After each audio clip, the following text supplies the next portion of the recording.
E aí, pessoal, tudo bom com vocês? Eu sou o Henrique e frequento o Centro Espírita Casa de Jesus de Balneário. Moro em Itajaí e sou apenas mais um cidadão do universo. E hoje, nosso tema central da palestra vão ser as nossas queridíssimas emoções. A gente vai então estar falando sobre as emoções hoje, que vão estar se encaixando perfeitamente com o nosso tema principal, que é a valorização da vida.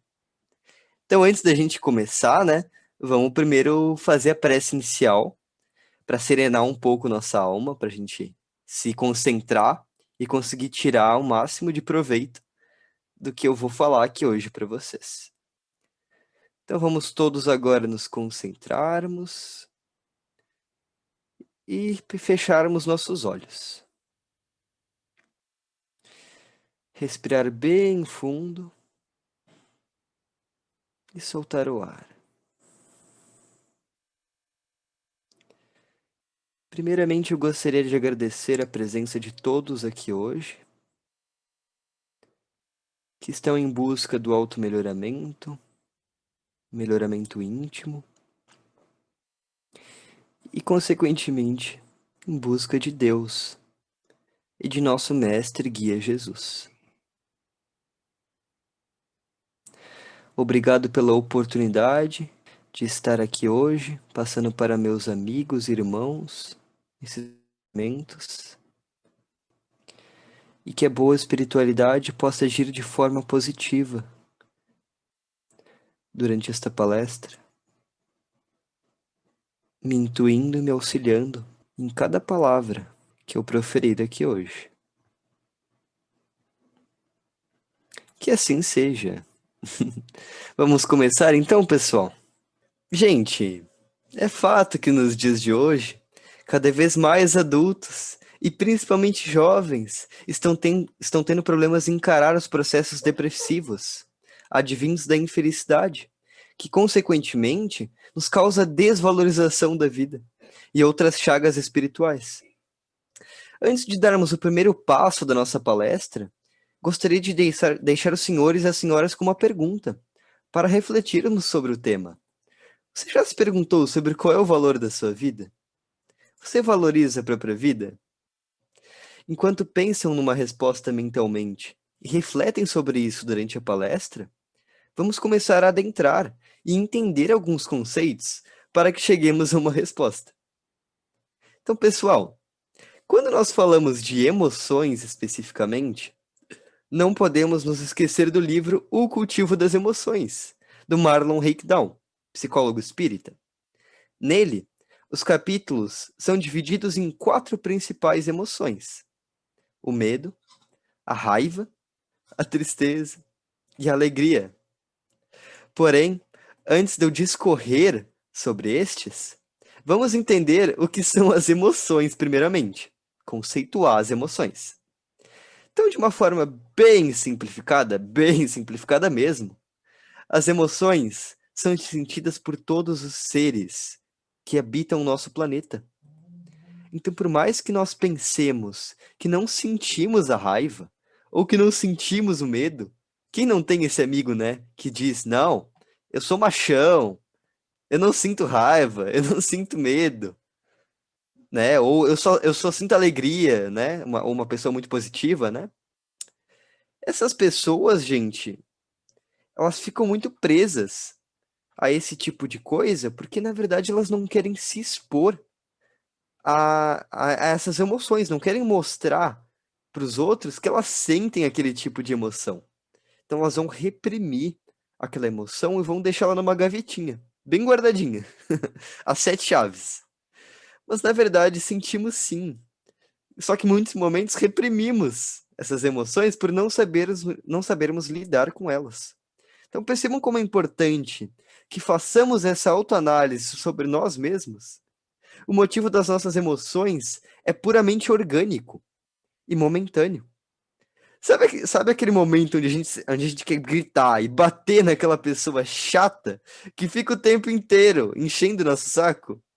Pois é, no livro Plenitude, psicografado pela mentora de Divaldo Pereira Franco, Joana de Ângeles, que fala sobre a felicidade, é dito que a emoção nesse caso, a raiva, né? Estamos falando da raiva, é o efeito do organismo a qualquer ocorrência ao nosso redor.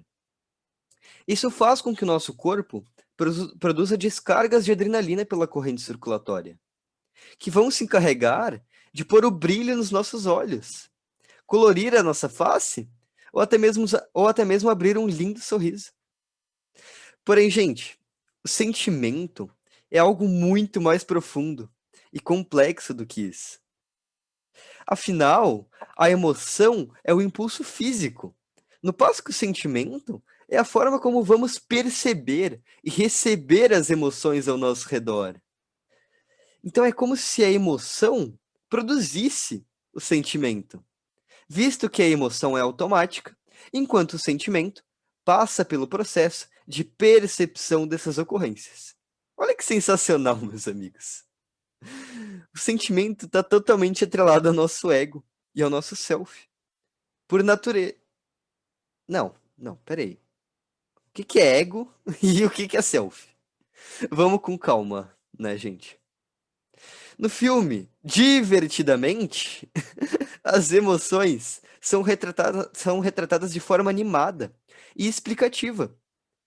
Mas hoje, vamos nos focar no livro Cultivo das Emoções, como eu já disse anteriormente, que foi escrito por Marlon Rickdown. É possível notar que o Marlon dá a visão do que seria o ego pelo pai da psicologia moderna, mais conhecido como Jung, e a mentora de Divaldo, a Joana de Ângeles. No caso, vamos nos focar nos conceitos que a Joana traz para a gente. Primeiramente, precisamos entender que a nossa psique, ou nosso espírito, é a totalidade entre consciente, o que seria o nosso ego, e o self, o que seria a nossa parte divina, e, consequentemente, o nosso todo, o nosso verdadeiro eu. Então, para deixar isso um pouco mais claro, eu vou utilizar a mesma analogia feita pelo Marlon no livro Cultivo das Emoções. O ego é como se fosse o síndico de um edifício. Ele vai ordenar e coordenar o fluxo de pessoas que entram e saem desse edifício.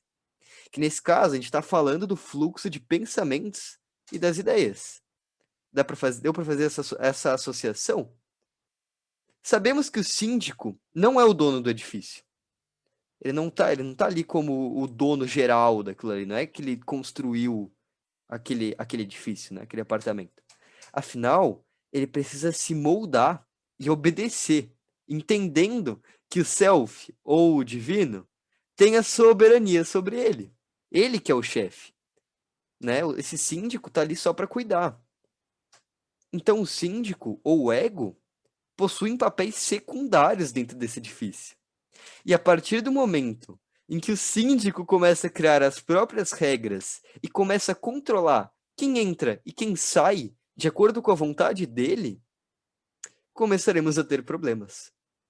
Pois se o ego deseja subverter a ordem do self, mantendo-se no poder e fazendo apenas o que quiser, sem analisar as condições acima dele, que seriam essas submissões divinas, né, gente, do self, diremos que ele adoeceu. Então, olha a importância da gente conseguir olhar para nós mesmos e percebermos o que é uma vontade egóica e o que é uma vontade do self. Fazer esse exercício de buscar essas leis divinas dentro de nós, mesmo em situações onde nosso ego é desafiado, conseguiremos cada vez mais moldar e orientar, trazendo as ordens do self para o nosso ego de uma forma saudável. No fim do capítulo 3, o Marlon diz que uma das características da raiva é a energia de movimento. Ou seja, é uma forma de alavancar uma ação. Essa ação pode ser tanto para algo positivo quanto para algo negativo. Então você pode utilizar a raiva tanto para ofender a si mesmo, quando não consegue atingir os seus objetivos, quanto para utilizá-la como mecanismo de propulsionamento. E isso, gente, me lembra sobre uma experiência que tive alguns anos atrás, ao receber uma nota em uma prova de matemática, onde eu tinha me esforçado muito, muito, muito mesmo. E saber que os meus resultados não alcançaram as minhas expectativas me deixou furioso. Fiquei borbulhando de raiva. Mas ao invés de eu me culpar e dizer que eu não tinha capacidade para entender aquele conteúdo, que eu estava condenado a nunca entender aquilo, e que eu não tinha estudado o suficiente, ficar me botando esse peso, todo esse peso em cima de mim, eu utilizei essa raiva para estudar o dobro, o triplo do que eu tinha estudado, para a prova de recuperação, né? Então percebam que se a raiva for utilizada de forma correta, ela pode literalmente ser um combustível que vai arder incessantemente para alcançarmos os nossos objetivos. O Marlon também diz em seu livro, no capítulo sobre o medo, a respeito da energia de preservação, uma das primeiras emoções que o ser humano sente, essencial para a sobrevivência e evolução de uma espécie. No caso do medo, temos o medo impulsionado pela sobrevivência e o medo impulsionado pelo ego adoecido, que se trata de você pegar esse medo e encaixar ele em uma situação onde a sua vida não está em risco. Eu já vou explicar melhor isso daí, mas basicamente todo medo que tu sentes a partir de alguma situação da tua vida que não se encaixe na tua eh, na tua morte, né? Você tá arriscando a sua própria vida ali. Esse medo em específico não é um medo pela sobrevivência. Pelo menos não a sobrevivência da tua vida. Ele é o medo pela sobrevivência do teu próprio ego adoecido, né? Então, olha que interessante. Esse ego, ele se sente nessa berlinda entre preservar-se para se manter enaltecido ou exaltado, né, no altar, nos louros, né, ou ser descoberto e desmascarado. Quando nos submetemos a trabalhos escolares, apresentações, declarações românticas ou declarações normais, muitas vezes nos perguntamos: e se eu errar? E se eu esquecer o que falar? Ai meu Deus, gente, e agora? Como é que eu continuo a palestra? E se eu não conseguir atingir as pessoas? E se eu falar baixo demais e ninguém conseguir me escutar? O Marlon diz que todas essas situações em que sentimos medo não são impulsionadas pelo instinto de sobrevivência. O ego adoecido, por interpretar essas supostas falhas como verdadeira morte de sua supremacia, reage com medo de descobrirem não ser tão bom quanto deseja aparentar, nem tão maravilhoso como alguns acreditam, nem tão equilibrado quanto você tenta mostrar. Então, olha que interessante, né? Esse ego adoecido, quando impulsionado por esse medo, vai querer esconder isso das pessoas, através dessa sensação de medo, né? Desse sentimento. Esses desequilíbrios e infelicidades nos levam justamente para mais uma das emoções citadas no livro: a tristeza, a boa e velha emoção de abatimento, que faz com que nos afastemos do mundo externo e nos fechemos em nossas próprias mentes. Isso não é ruim. Pelo contrário, é uma das chaves necessárias para a reflexão íntima. Já que quando a tristeza, ou a energia de introspecção, se utilizada de forma correta, serve de alavanca para o automelhoramento. Ela vai servir como essa alavanca, né? A gente falou da alavanca da raiva, que vai ser para você impulsionar uma atividade, e essa daqui é justamente para a gente se perceber, se auto-perceber, e perceber o que a gente tem que melhorar, com essa energia de introspecção. Se ela é utilizada de forma correta, você pode literalmente propulsionar tudo que você tem de ruim na sua vida, né? Você consegue notar cada detalhe. Essas reflexões são essenciais. E elas geralmente acontecem em momentos quando perdemos algum ente querido, ou quando não conseguimos alcançar alguma coisa.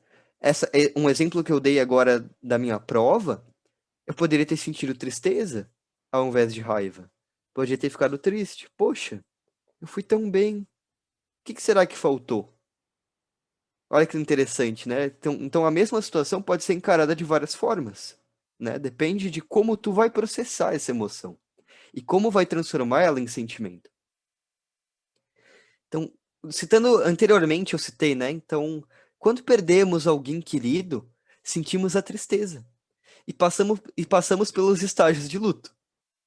Esses estágios de luto serão explicados melhor pelos demais palestrantes, né? Pelos demais jovens espíritas, né? Então, eu vou deixar com eles essa tarefa. A saudade e a vontade de ver essa pessoa fisicamente e não poder ter o que deseja abala os nossos corações.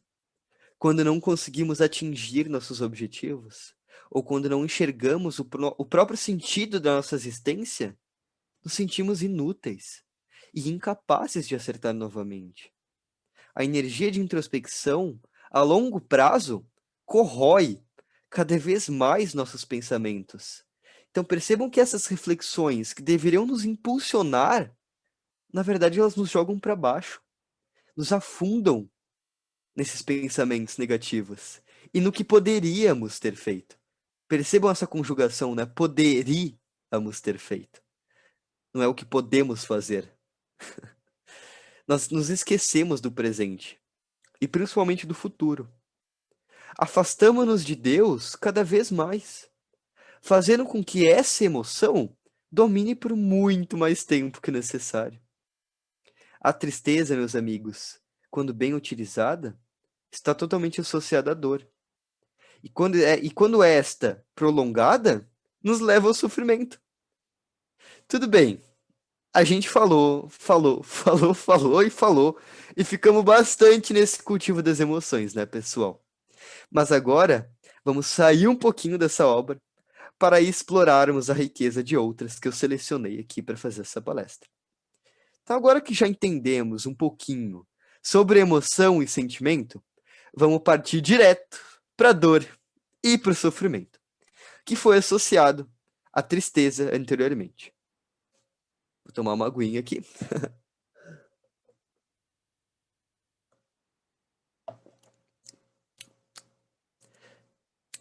Pessoal, eu sempre ouvi da minha mãe, desde pequeno, a seguinte frase: a dor é inevitável, o sofrimento é opcional. Eu sempre me perguntei de onde vinha essa frase, ou de onde ela tinha tirado isso.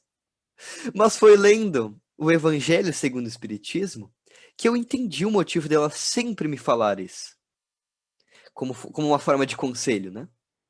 No capítulo 5, onde fala sobre as bem-aventuranças, vamos nos especificar no item 12, com a seguinte frase: bem-aventurados os aflitos, pois serão consolados. Jesus aponta a compensação que hão de ter os que sofrem e a resignação que leva o padecente a bendizer do sofrimento, como prelúdio de cura. Tudo bem, ficou um pouco bagunçado essas palavras que eu li agora, mas logo em seguida o Kardec dá uma resumida no que já está resumido, ele dá uma ajeitada ali para deixar um pouco mais entendível essas palavras.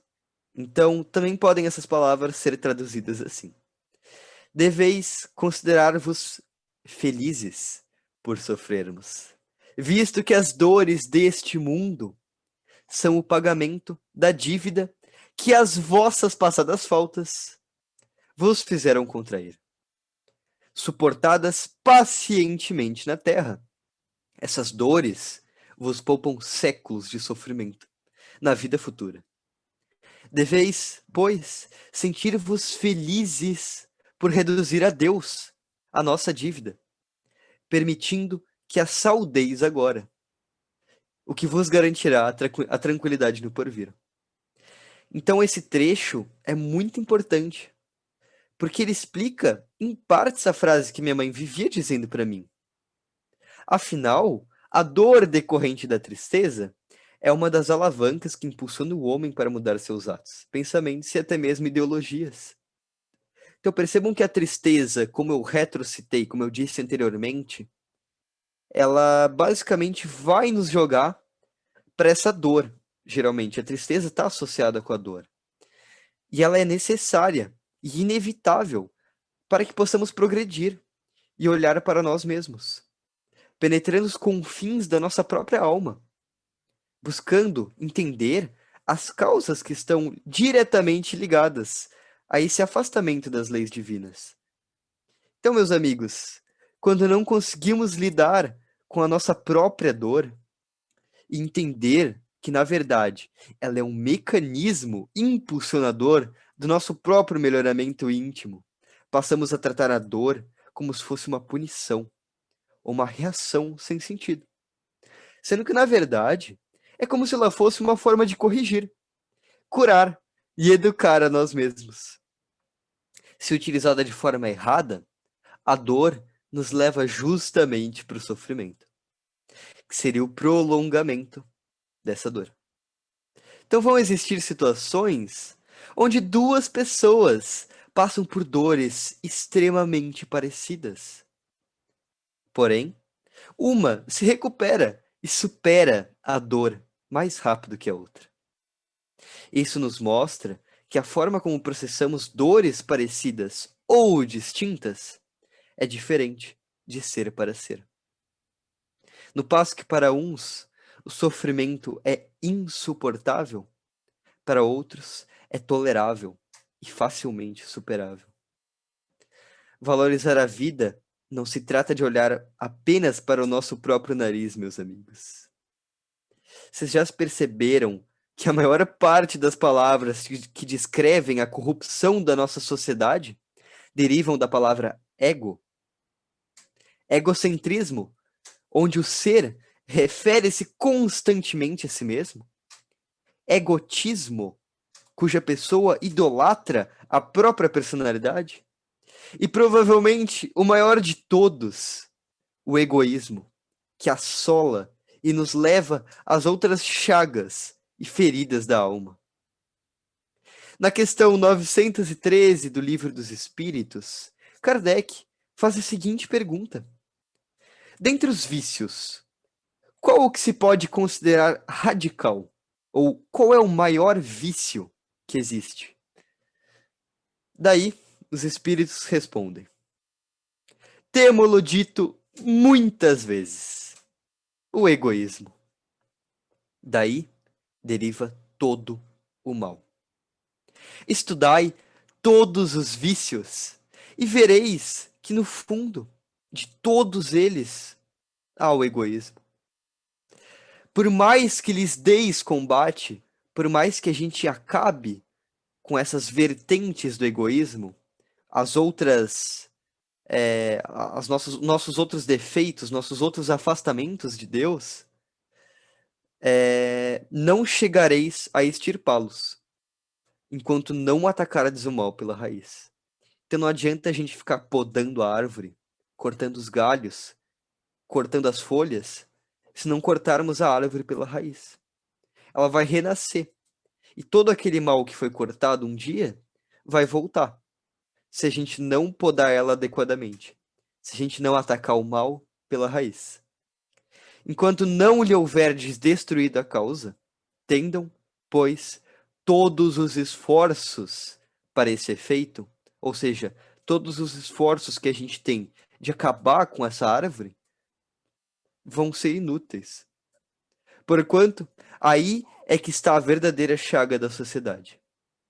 E quem quiser, desde esta vida, ir aproximando-se da perfeição moral, deve expurgar o seu coração de todo sentimento de egoísmo, visto ser o egoísmo incompatível com a justiça, com o amor e com a caridade. Percebam que se você é uma pessoa egoísta ou tem resquícios de egoísmo em qualquer sentido, você anula qualquer outra virtude que tenhas dentro de ti. Então, justiça, amor, caridade, que é o oposto do egoísmo, né? Se a gente for perceber as duas palavras, a caridade seria a gente literalmente ajudar. Resumindo, né, a palavra, se eu fosse botar numa palavra, é ajuda. a caridade. E quando uma pessoa é egoísta, ela não ajuda os outros. E ela acha que está ajudando a si mesma, quando na verdade ela está só se prejudicando, quando pensa unicamente em si mesma. E pensa que tudo ao redor gira em torno dos prazeres e das vontades dela. Ah, meus amigos, o nosso ego é uma ferramenta fabulosa que pode nos levar tanto à ruína quanto a um avanço espiritual. O egoísmo é uma das formas mais absolutas do distanciamento do próprio self, o que seria o nosso divino. Pois a partir do ponto em que começamos a sobrepor regras individualistas e egoístas acima das regras e leis do self, quebramos totalmente as demais virtudes. Marlon, em seu livro, diz que o ego, incapaz de enxergar a vida pelo self, analisa situações apenas pela sua própria visão egocêntrica e competitiva, por acreditar que o mundo só tem espaço para aqueles que ocupam o primeiro lugar e que só é amado de verdade quem é puramente perfeito. Meus amigos, há mais de 160 anos, temos mais de 1019 motivos, vulgo 1019 perguntas, para valorizarmos nossa vida e entendermos que somos muito mais que o nosso corpo físico e que não existe sofrimento que justifique o abandono da própria vida. A dor e o sofrimento nos fazem mais fortes e preparados para a existência. Confiemos nisso e confiemos em Deus com todas as nossas forças. Confiemos no amor e nas pessoas que estão nos apoiando. A maior bênção que podemos ter é alguém para que possamos contar para todos os momentos. Continuaremos a viver entre emoções loucas e sentimentos profundos, em busca da chama divina que arde em nossos corações. A alma humana transcende o princípio inteligente e atinge as camadas mais profundas do amor e da empatia. Por mais que possamos ter nos desvirtuado de quem realmente somos, o ser humano é simplesmente fantástico. E no decorrer dos milhões de anos, se aperfeiçoou e chegou em um modelo de sociedade onde nossos potenciais da alma são elevados ao extremo, fazendo com que cada ser racional da criação tenha um ego e um self. Somos centelhas divinas, capazes de evoluir infinitamente, aproximando-nos de Deus e de quem realmente somos. Iremos continuar evoluindo moralmente, meus amigos, amando a Deus acima de todas as coisas e ao próximo como a nós mesmos, já dizia Jesus. Nossa fé e esperança moverá montanhas, nossa força de vontade e nossa fé, alegria de viver, abrirá os mares da insegurança e do medo. O nosso brilho do espírito e da alma penetrará e romperá as camadas mais profundas do egoísmo e da nossa arrogância. Para finalizarmos nossa palestra, meus amigos, vou ler para vocês um trecho do Evangelho que fala sobre a lei de amor. Passou rápido, né, gente? Eu sei. Eu cortei aqui bem rápido porque já estamos chegando no nosso tempo limite. Amados irmãos, aproveitai dessas lições. É difícil praticá-las, porém a alma colhe delas imenso bem. Crede-me, fazei o sublime esforço que vos peço. Amai-vos, e verei a terra em breve transformada num paraíso, onde as almas dos justos virão a repousar. Fénelon Bourdieu, 1861. Recém-desencarnado, né? Trabalhava com Kardec. Para quem quiser esse trecho, muito bonito, né? Ele está no capítulo 11, no item 9. do Evangelho segundo o Espiritismo, na lei do amor, né, como eu disse anteriormente, no último parágrafo.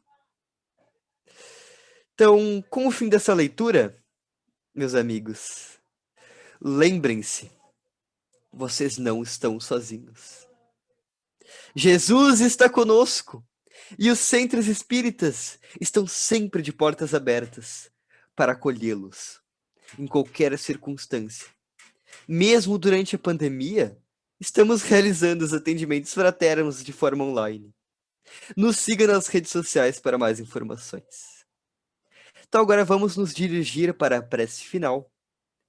Depois dessa palestra magnífica sobre as nossas emoções, vamos serenar agora a alma e vamos nos concentrar para a prece final.